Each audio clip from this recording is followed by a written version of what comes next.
जय श्री श्याम भक्तों, आप सभी का हमारे चैनल में स्वागत है। आज हम फिर से बाबा श्याम की सच्ची और चमत्कारी घटना आप लोगों के बीच में लाए हैं।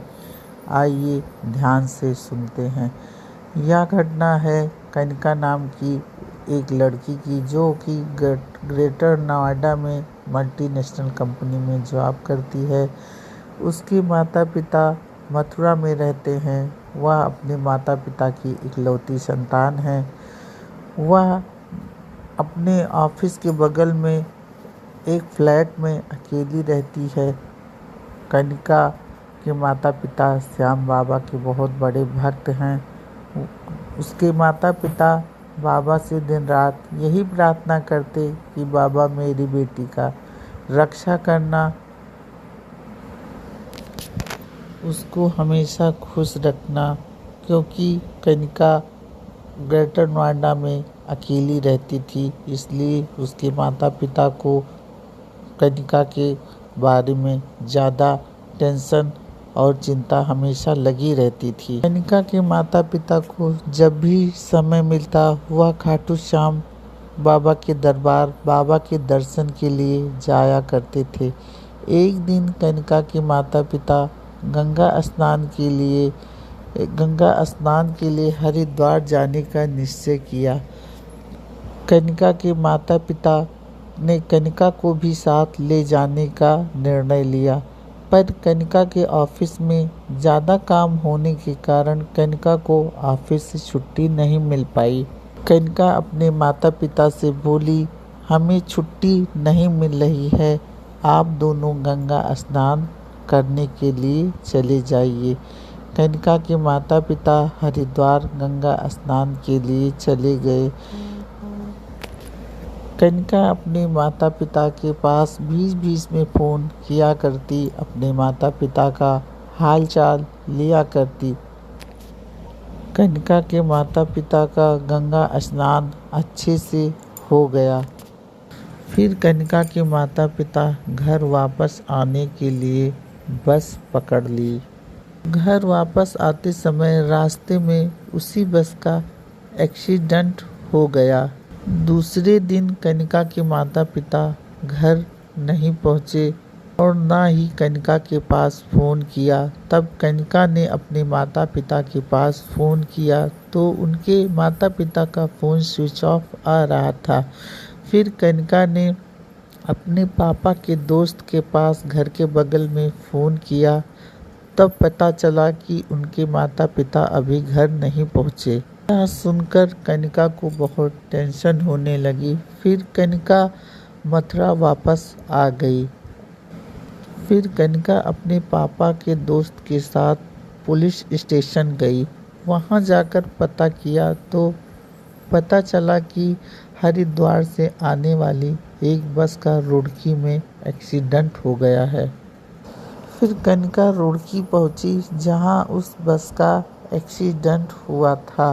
यहाँ भी कनिका के माता पिता का कुछ पता नहीं चला। कनिका उदास मन लेकर मथुरा घर वापस आ गई। कनिका के घर में कनिका के कुछ रिश्तेदार भी पहुँचे। कनिका की देखभाल कर रहे थे, पर कनिका किसी से बात नहीं करती थी। कनिका बस बाबा के सामने एक जोत जलाकर बाबा से यही प्रार्थना करती, बाबा मेरे माँ पापा को सही सलामत घर ले आइए। मेरे माँ पापा को कुछ न हो, नहीं तो मैं अनाथ हो जाऊंगी। मेरे माँ पापा के सिवा दुनिया में कोई नहीं है। बाबा मेरे माँ पापा को रक्षा करना। 5 दिन बीत जाते हैं। छठे दिन कनिका के पास कनिका के पापा का फ़ोन आता है, बेटा मैं बस स्टेशन आ गया हूँ। कनिका खुशी से पागल हो गई और तुरंत बस स्टेशन अपनी मम्मी पापा से मिलने के लिए पहुँच जाती है। कनिका बोली, आप दोनों कहाँ थे? कनिका के मम्मी पापा बोले, हम दोनों एक्सीडेंट में बेहोश हो गए थे। होश आने के बाद आंखें खुली तो देखा एक भले मानुस युवक हम दोनों की सेवा कर रहा था। हम दोनों के शरीर में इत्र का छिड़काव कर रहा था। चारों तरफ इत्र की ही खुशबू आ रही थी। कनिका बोली, जिस अंकल ने आपकी सेवा की, देखभाल की, उस अंकल को हमें धन्यवाद करना चाहिए।